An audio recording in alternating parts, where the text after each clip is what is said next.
warahmatullahi wabarakatuh. Apa kabar anak-anakku semua? Semoga hari ini dalam keadaan sehat walafiat ya. Tetap semangat walaupun belajar dari rumah. Oke, Ustazah hari ini akan mereview pembelajaran materi bahasa Indonesia tentang ide pokok, kalimat utama, dan kalimat penjelas. Sebelum kita belajar, buka terlebih dahulu, siapkan buku tematiknya 5A dengan tema organ gerak hewan dan manusia. Kalian bisa buka halaman 3. Ide pokok itu adalah inti pembahasan dalam suatu paragraf. Jadi intinya ya, ide pokok itu terdapat dalam kalimat utama. Nah, bagaimana cara kita mencari kalimat utama? Sebelum kita menentukan ide pokok, berarti kita harus menentukan dulu terlebih dahulu kalimat utama. Kalimat utama itu bisa terdapat di awal paragraf. Jika terdapat di awal, itu berarti paragraf itu disebut dengan paragraf deduktif. Apabila paragraf itu ada di kalimat utama itu ada di bawah paragraf di akhir, itu disebut dengan paragraf induktif. Apabila terdapat di awal ataupun di akhir, jadi dua-duanya ada di awal dan di akhir, dinamakan dengan paragraf campuran. Kamu bisa buka halaman 4. Coba sekarang kita perhatikan cara mencari kalimat utama. Kita praktekkan di halaman 3. Ada bacaan mengapa hewan dan manusia bergerak. Itu ada 3 paragraf. Kita lihat coba pertama, paragraf pertama. Paragraf pertama, kita akan mencoba menentukan ide pokok. Ide pokok, ingat sekali lagi, terdapat di kalimat utama. Jadi, kita harus mencari terlebih dahulu kalimat utama. Kalimat utama itu tadi bisa di awal, bisa di akhir, bisa di awal dan di akhir, atau campuran. Jika di awal kita mau menentukan apakah yang di awal itu kalimat utama atau bukan, ada cirinya, ada kuncinya. Kuncinya lihat baris kedua. Baris kedua.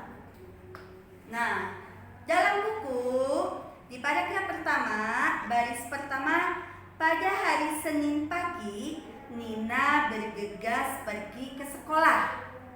Baris kedua, ia bangun agak terlambat hari itu sehingga Nina kemudian harus berlari kecil menuju sekolah.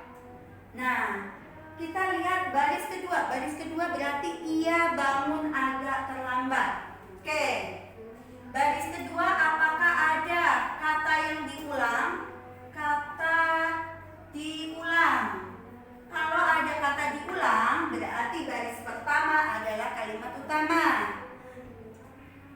Kita lihat, adakah yang diulang? Ia bangun agak terlambat hari itu sehingga Nina. Berarti ada kata Nina diulang. Berarti baris pertama merupakan kalimat utama. Atau kalau seandainya nggak ada yang diulang, berarti ada tidak kata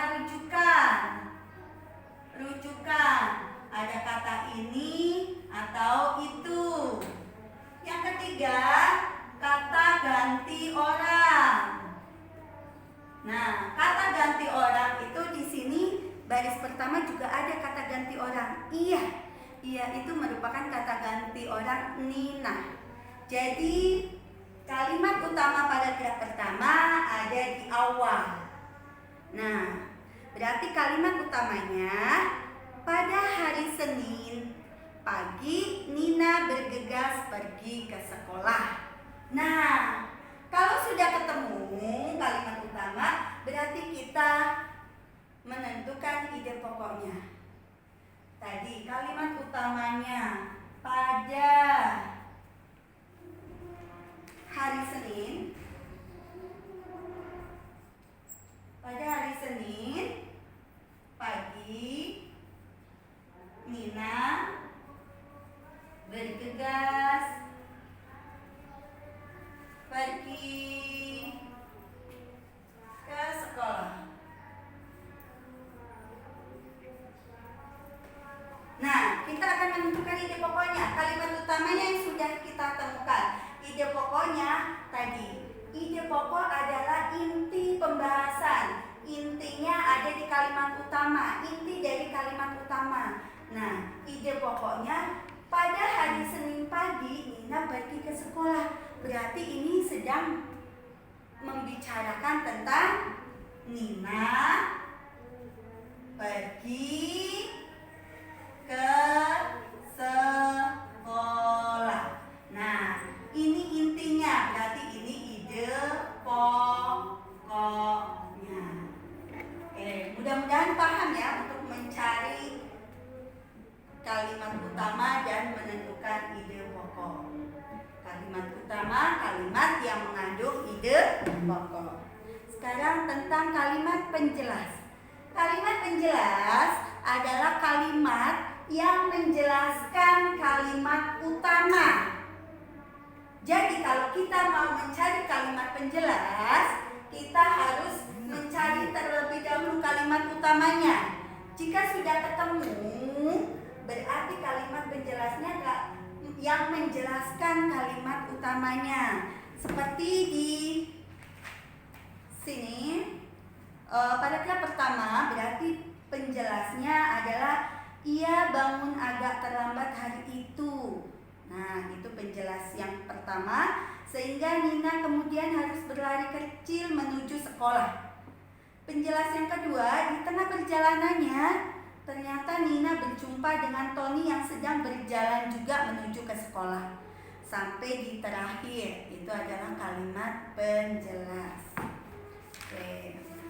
Untuk mengembangkan suatu paragraf, kita harus membuat kerangkanya terlebih dahulu.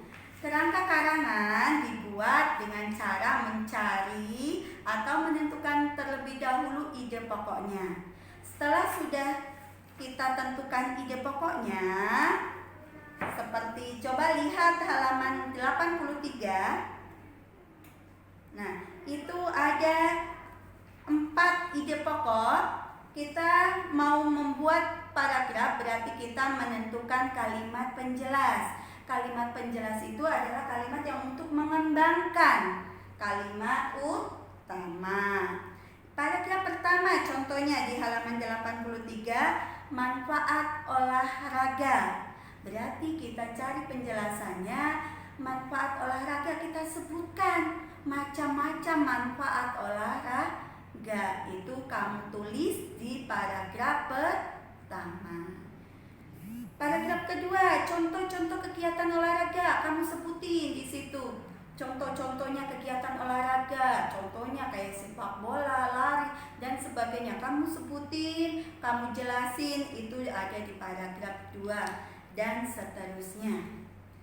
Oke.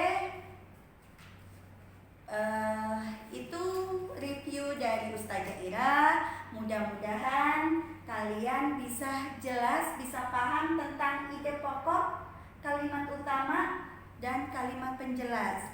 Kita ketemu lagi di lain kesempatan. Assalamualaikum warahmatullahi wabarakatuh.